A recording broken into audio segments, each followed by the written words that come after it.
The invitation arrived on a quiet Tuesday morning, slipped between grocery flyers and utility bills like it didn't understand its own importance. Thick ivory paper, crisp edges, the law school's seal pressed proudly into the corner. I held it longer than necessary, my thumb brushing over my son's name printed in elegant lettering. For a moment, I simply stood there in the kitchen, sunlight slanting across the counter, remembering all the other papers that had passed through my hands over the years: medical bills, tuition statements, court filings, daycare forms. This one felt like proof. My son had earned this. He tried to act casual when he mentioned the reception, leaning against the counter, pretending not to watch my face. "There's a formal thing after," he said. "Families are encouraged to attend. You don't have to come if you're busy." Busy, I nearly laughed. I had rearranged my entire life around that boy. There was nowhere else I would be. I chose my outfit carefully, not because I wanted to impress anyone, but because I didn't want to distract from him. A simple navy dress, tailored but modest. Comfortable shoes, no statement jewelry. I had spent years in courtrooms where authority was assumed, not announced. I had learned that true power didn't need to glitter. The reception hall was already alive when I arrived. Laughter echoed off polished floors, and clusters of people stood shoulder to shoulder, champagne flutes catching the light. Everyone looked like they belonged: sharp suits, confident smiles, conversations filled with connections and futures already mapped out. I paused just inside the entrance, smoothing my dress, taking it all in. Pride swelled in my chest so fiercely it almost hurt. My son was somewhere in this room among them, exactly where he deserved to be. I spotted him near the center, tall and animated, speaking with a young woman and her parents. His girlfriend. I had heard about them plenty of times, her impressive internship, her family's connections, but this was our first proper meeting. When he saw me, his face lit up, the way it always had, and for a moment the years fell away. "Mom," he said warmly, pulling me into a quick hug. "This is Claire. And these are her parents." I smiled, extending my hand. Claire's mother gave me a brief, polite nod, already scanning the room. Her father's gaze lingered on me just long enough to assess, not enough to truly see. His handshake was loose, distracted. "And what do you do?" he asked, though his tone suggested he already thought he knew. Before I could answer, someone brushed past with a tray, and he stepped aside slightly, as if making room for me to move with the flow of staff. A woman in black slacks and a white shirt gestured toward a hallway. "Catering staff this way," she said, not unkindly, simply efficient. I blinked, surprised. I glanced back at the small group, waiting for someone to laugh to correct the mistake. Claire's father frowned faintly and said, Yes, please keep moving. We're trying to talk." The words landed heavier than they should have. I felt heat creep up my neck, a familiar, unwelcome sensation. For a heartbeat, I considered correcting them. It would have been easy. One sentence would have shifted the room. But something stopped me. Maybe it was the way my son was already being pulled into another conversation, unaware. Maybe it was the quiet curiosity rising in me, the judge's instinct to observe before ruling. Or maybe it was the old ache of being underestimated, of knowing exactly how people treat you when they think you don't matter. So I said nothing. I nodded once and followed the gesture toward the kitchen, my heels echoing softly behind me, carrying with them years of discipline, restraint, and a truth no one there was prepared to face. The kitchen was louder than the reception hall, filled with the clatter of dishes, the hiss of steam, and the sharp voices of people who were working, not celebrating. I stood just inside the doorway, unsure where I belonged now, my hands loosely folded in front of me as if that posture alone might make me invisible. The smell of food clung to the air, rich, heavy, grounding in a way I hadn't expected. It reminded me of nights long ago when I'd come home late, too tired to eat properly, reheating leftovers while my son slept in the next room. No one in the kitchen questioned me. That, somehow, hurt more than the assumption itself.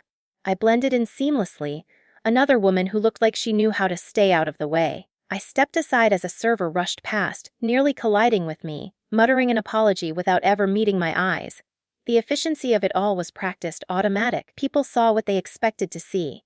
Through the open doors, I could still hear the reception, the hum of polite conversation, the chiming of glasses. I caught fragments of laughter, names spoken with importance, futures being planned out loud. That world felt suddenly distant, like a painting I'd stepped away from, though I had spent decades earning my place in rooms just like it. I leaned lightly against the wall and let the moment settle. Humiliation crept in slowly, not as a sharp sting but as a dull ache. I thought of the years when I had been mistaken for less than I was, when my title had not yet preceded me, the law clerk who assumed I was there to deliver files, the attorney who spoke over me until I calmly corrected him in open court. I had learned then that respect given only after credentials were revealed wasn't respect at all. A voice drifted in from the hall, cutting through my thoughts. Claire's father. I recognized the tone immediately, loud enough to be overheard, careless enough to be cruel. "Can you make sure that cleaning lady doesn't wander back here?" he said. "We don't want staff hovering around our table." Cleaning lady. The words landed fully this time, heavy and undeniable. My chest tightened, and for a brief moment I closed my eyes. Not because I was ashamed of honest work, never that, but because of the ease with which he had dismissed my humanity, because of how comfortable he was speaking that way in a room full of future lawyers. I could have walked back out then. I could have straightened my shoulders, met his eyes, and introduced myself properly. I imagined the sudden shift, the apologies, the awkward laughter.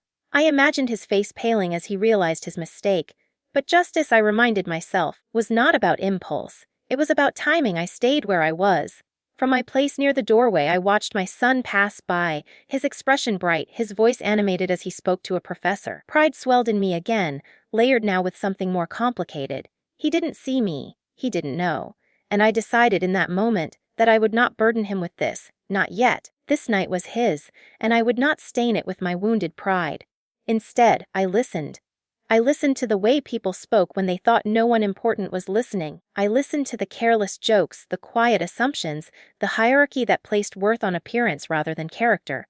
It was familiar territory. The law had taught me that truth reveals itself most clearly when people believe they are unobserved. A server offered me a glass of water, mistaking my stillness for fatigue. I thanked her sincerely, our eyes meeting for a brief second. In that glance there was recognition not of status, but of shared endurance. I held on to that. As the minutes passed, my embarrassment hardened into resolve. I wasn't angry anymore. I was calm, almost detached, the way I felt just before delivering a ruling. They had made their judgments. They had spoken their truths. All that remained was for mine to be heard, in its proper time, when it would carry the full weight of consequence. The sound of a bell rang out across the hall, clear and deliberate, cutting through the chatter like a gavel striking wood. Conversations softened, then stilled. Even from my place near the kitchen doors, I felt the shift in the room, the collective attention turning forward, bodies angling toward the small stage at the front. This was the part of the evening everyone had been waiting for. Recognition. Validation. Names spoken aloud. I straightened without thinking, habit guiding me. My pulse slowed, settling into a steady rhythm I knew well. This was familiar territory, even if the setting felt strange. The dean stepped up to the podium, smiling warmly as he surveyed the crowd. He spoke about excellence, about perseverance, about the caliber of students this class represented. His words floated toward me in fragments, carried on the hum of anticipation. I watched my son as he took his place among his peers, his shoulders squared, his expression proud but composed. He looked older in that moment, more like the man he was becoming than the boy I had raised. And tonight, the dean continued, we are honored to have with us someone whose presence represents not only professional distinction, but personal sacrifice. I felt a subtle tightening in my chest, though I didn't yet know why. She has served the public with integrity for decades, he said, pausing just long enough for the weight of the words to settle. A mentor, a jurist, and an example of what the law can be when guided by conscience. A murmur rippled through the room. I saw Claire's parents lean forward slightly, interest sharpening their expressions. They expected someone important now, someone worth noticing. She is also, the dean added, the mother of one of tonight's honorees. The room seemed to inhale as one, for those of you who have had the privilege of appearing before her. He said, his smile widening. You already know her name. He looked directly toward me. Judge Eleanor Hayes. For a fraction of a second nothing moved. Then heads turned. Faces pivoted toward the kitchen doors. I stepped forward into the light, my heels steady against the floor, my posture effortless. I didn't rush. I didn't hesitate. I walked the way I always did when entering a courtroom, calm, deliberate, certain. The effect was immediate. Claire's mother froze, her hand halfway to her glass. Her father's face drained of color so quickly it was almost startling. His mouth opened, then closed again as if the words he needed had suddenly fled him. Recognition flickered in his eyes, followed by something very close to fear. My son turned fully now, confusion giving way to shock, his gaze locked onto mine, and I saw the moment it all clicked. The kitchen, my absence, the truth he hadn't known to look for.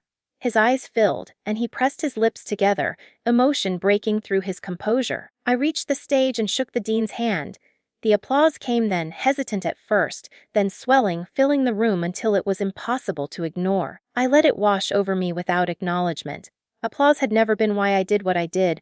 When I spoke, my voice carried easily, shaped by years of being heard in rooms far less forgiving than this one. I spoke about the law as a responsibility, not a trophy, about the quiet work no one applauds, about dignity, and how it should never be conditional. As I spoke, I watched Claire's father shrink into himself, his earlier confidence now a brittle shell. I watched people reframe their memories of me in real time, reconstructing every interaction through a new lens.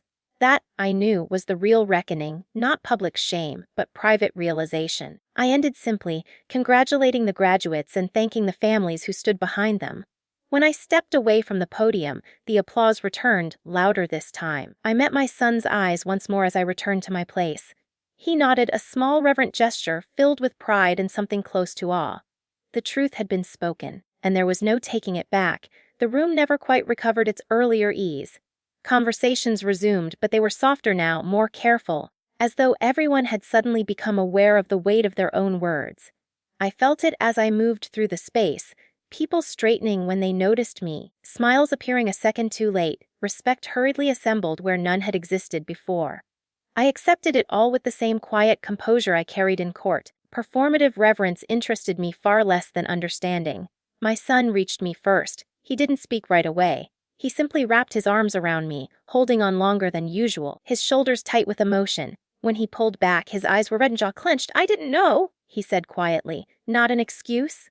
An admission." "I know," I replied, smoothing the front of his jacket the way I had when he was younger. "And tonight wasn't about me." He shook his head. "It shouldn't have happened. To you." I met his gaze steadily. "It happens to a lot of people," I said.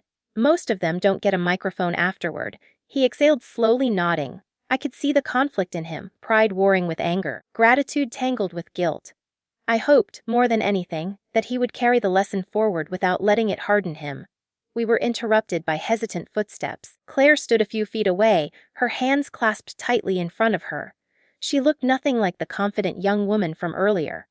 Her voice wavered when she spoke. "I'm so sorry," she said. "I didn't realize." I raised a hand gently. "You didn't realize what?" I asked, not unkindly. She faltered, searching for the right words. "Who you were." I studied her for a moment, then nodded once. "That's the point." Her face flushed, understanding dawning too late to undo anything. She murmured another apology and stepped back, eyes lowered. My son watched her go, something shifting behind his expression. I didn't intervene. This, too, was part of his education. Claire's parents approached next, their confidence replaced by an awkward stiffness. Her father cleared his throat, unable to meet my eyes. "Judge Hayes," he began, "I owe you an apology. My comment earlier was inappropriate. It was a careful sentence, measured. Still inadequate." "Yes," I agreed simply. Silence stretched between us. He nodded stiffly, chastened, and murmured something about regret before retreating. I felt no triumph watching him go. Vindication, when it arrives too easily, often feels hollow. What mattered was that he would remember this moment every time he opened his mouth to pass judgment on someone he thought beneath him. As the evening drew to a close, people began to leave in small clusters. I stood near the exit, accepting congratulations meant for my son as much as for me. When we finally stepped outside together, the cool night air felt like a release. "I'm proud of you," I told him as we walked toward the car. He stopped and looked at me, really looked at me, as if seeing the full scope of who I was for the first time. "I'm proud of you," he said, "for everything, not just tonight." I smiled, warmth spreading through me. That was enough, more than enough. As I drove away from the building, I passed the service entrance, the same one I had been silently directed toward earlier. A catering worker stood nearby, taking a break, phone in hand. Our eyes met briefly. I nodded, and she smiled back, easy and genuine. Justice doesn't always roar. Sometimes it waits. Sometimes it teaches without cruelty. And sometimes, the sweetest reckoning is simply being seen exactly as you are, without having to say a word.